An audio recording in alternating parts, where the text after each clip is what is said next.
अमरावतीत बच्चू कडूंसोबत आंदोलन करणाऱ्या कार्यकर्त्यांची प्रकृती बिघडली। ईएसजी मशीन बंद असल्याने कार्यकर्त्यांचा डॉक्टरांवर संताप। स्ट्रेचर नसल्याने उपोषणकर्त्या कार्यकर्त्याला उचलून नेण्याची वेळ।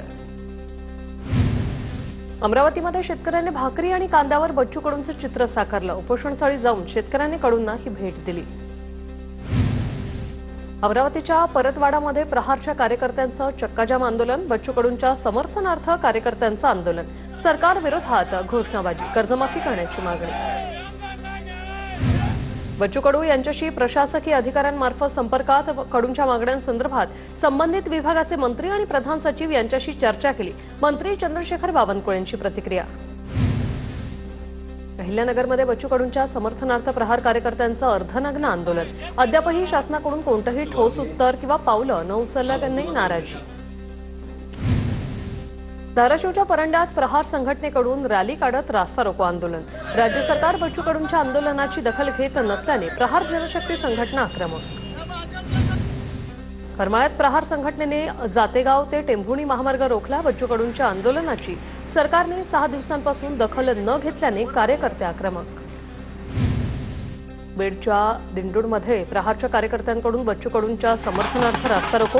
मोठ्या संख्येने प्रहारचे कार्यकर्ते रास्ता रोकोमध्ये सहभागी। नांदेडमध्ये प्रहारचे कार्यकर्ते आक्रमक। बच्चू कडूंच्या आंदोलनाच्या समर्थनार्थ माळाकोळी येथे रास्ता रोको। प्रहारच्या कार्यकर्त्यांचं अमरावती तहसील कार्यालयात घुसून आंदोलन। तहसीलदार विजय लोखंडेंना कार्यकर्त्यांनी दालनात कोंडलं। बच्चू कडूंच्या मागण्यांची दखल घेईपर्यंत दालनाचे कुलूप न उघडण्याची भूमिका। शेतकऱ्यांच्या कर्जमाफीसाठी बच्चू कडूंचा अन्नत्याग। अमरावतीच्या अंजनगाव सुरजी तहसील कार्यालयावर चढले प्रहारचे कार्यकर्ते। सकाळी 6 पासूनच प्रहारचं आंदोलन। वाशिमच्या मानोऱ्यातील तहसील कार्यालयात प्रहार पक्षाच्या कार्यकर्त्यांचं ठिय्या आंदोलन। कार्यकर्त्यांकडून बच्चू कडूंचा फलक हातात घेत सरकार विरोधात घोषणाबाजी। राजकीय मतभेद असले तरी शेतकऱ्यांच्या प्रश्नावर सोबत। काँग्रेसच्या नेत्या यशोमती ठाकूर यांचा बच्चू कडूंना पाठिंबा। शेतकरी कर्जमाफीसाठी सुरू आहे बच्चू कडूंचं आंदोलन। रत्नागिरी नगर परिषदेतील अधिकाऱ्यांच्या गैरकारभाराविरोधात मनसेचा मोर्चा। अधिकाऱ्यांच्या गैरकारभाराची वरात नगरपालिकेच्या दारात अशा आशयाखाली मनसेची जोरदार घोषणाबाजी। लातूरच्या रेणापुरात नागरी समस्यांसाठी काँग्रेसचं जागरण गोंधळ आंदोलन। स्वच्छता, पाणी आणि विद्युत पथदिव्यांसंदर्भात काँग्रेस आक्रमक। कोकणात काही ठिकाणी अतिवृष्टीचा इशारा हवामान विभागाने दिलाय। रायगड, सिंधुदुर्ग, मुंबई, ठाणे आणि पालघरमध्ये अतिमुसळधार पावसाची शक्यता। रत्नागिरी जिल्ह्यासाठी आज आणि उद्या रेड अलर्ट। चिपळूणमध्ये एनडीआरएफ टीम सक्रिय। पावसाचा जोर वाढणार असल्याने नागरिकांनी काळजी घेण्याचं प्रशासनाचं आवाहन।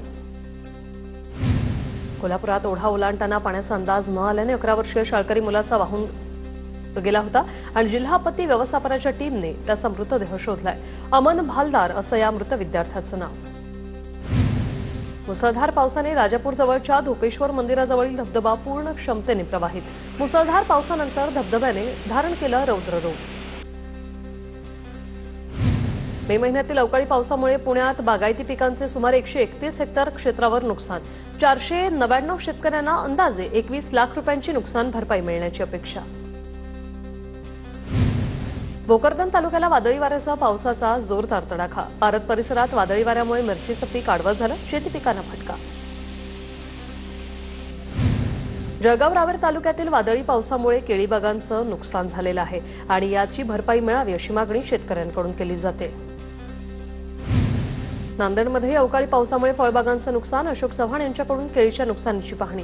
शेतकऱ्यांकडून एकरी 75,000 रुपये नुकसान भरपाईची मागणी।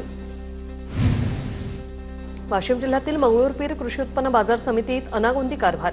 व्यापाऱ्यांचा माल ओट्यावर आणि शेतकऱ्यांचा माल उघड्यावर। काल सायंकाळी झालेल्या जोरदार पावसानं शेतकऱ्यांच्या शेकडो क्विंटल शेतमालाला पूर्णपणे भिजवलं। अकोल्याच्या पातूरमधील दिग्रस परिसराला वादळी वाऱ्याचा तडाखा। वादळी वाऱ्यामुळे पपई आणि लिंबू बागांचं नुकसान। मराठवाड्यात 2 दिवसांपासून वादळी वाऱ्यासह जोरदार पाऊस। फळबागांचं मोठ्या प्रमाणात नुकसान। अनेक ठिकाणी पेरणी झालेले बियाणेही वाहून गेले। दक्षिण सोलापूर तालुक्यातील उळे कासेगावचा पूल पुन्हा पाण्याखाली। पुलावरून पाणी वाहत असूनही नागरिकांचा पाण्यातून धोकादायक प्रवास। ओढ्यावर नवीन पूल बांधूनही त्याच्यावरून पाणी वाहत असल्याची स्थानिकांची तक्रार। कोल्हापूर शहरासह जिल्ह्यात काल सायंकाळी जोरदार पाऊस झाला। शहर आणि परिसरातील सर्व कचरा पंचगंगा नदीत वाहून आला। राजाराम बंधाऱ्यात अडकला कचरा, पालिका कर्मचाऱ्यांकडून सफाईला सुरुवात। पुण्यात 65 वर्षीय वृद्ध महिला नाल्यात वाहून गेली। रस्ता ओलांडताना वृद्ध महिला नाल्यात पडल्याची माहिती। शोभा महिमाने असं या महिलेचं नाव। अग्निशमक दलाकडून या महिलेचा शोध सुरू। यवतमाळमध्ये प्रतिबंधित एचटीबीटी बियाण्यांवर बंदी असतानाही शेतकरी संघटनेच्या नेतृत्वात लागवड। शेतकऱ्यांकडून एचटीबीटी बियाणं लागवडीवरील बंदी उठवण्याची मागणी। नागपूर आंतरराष्ट्रीय विमानतळाभोवती असलेल्या 63 उंच इमारतींचा प्रश्न ऐरणीवर। विमान उतरवताना आणि उड्डाण घेताना उंच इमारतींचा अडथळा। विमानतळ प्राधिकरणाकडून उंच इमारतींच्या मालकांना नोटीस। परभणी शहरातल्या दर्गा रोड येथील प्रमुख रस्त्याची कामं गेल्या 3 वर्षांपासून सुरूच। कामाच्या संथगतीला परभणीकर कंटाळले। तासनतास वाहनांच्या रांगा। नांदेड बिदर राज्य महामार्गाची दुरावस्था। अनेक ठिकाणी खड्डे पडल्याने पावसाळ्यात रस्त्याला तलावाचं स्वरूप। रस्ता तात्काळ दुरुस्त करण्याची नागरिकांची मागणी। कोल्हापुरात साखळदंडाने बांधलेला मनोरुग्ण व्यक्तीची सुटका। गडमुड शिंगे येथील ही घटना। गांधीनगर ह्युमन राईट शाखेची पोलिसांच्या मदतीने कारवाई। नागपूरच्या गिट्टी खनन पोलिसांकडून गुंडाला अटक। गावठी कट्टा आणि जिवंत काडतूसही जप्त। गुन्हा दाखल।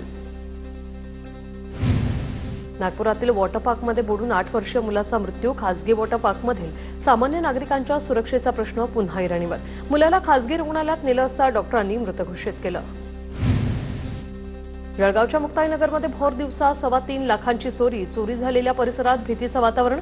पोलिसांकडे कारवाईची मागणी।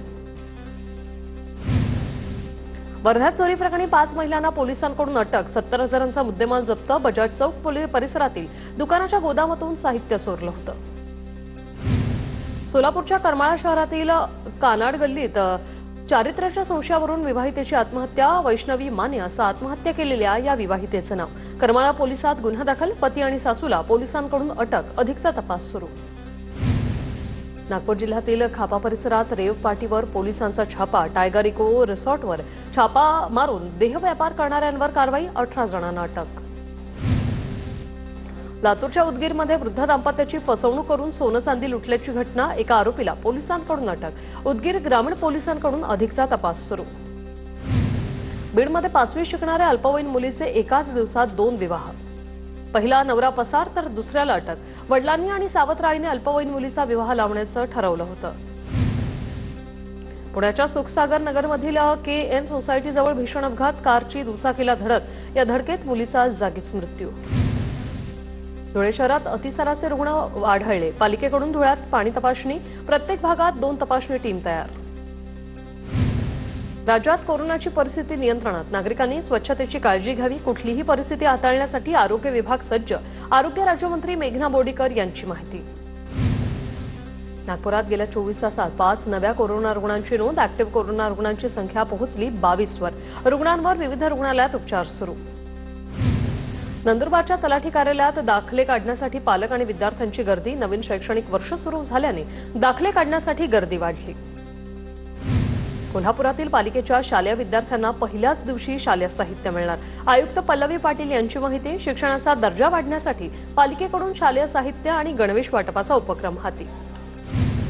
गोंदिया जिल्ह्यातील 1ली ते 8वीच्या विद्यार्थ्यांना मिळणार 6,60,000 पुस्तकं।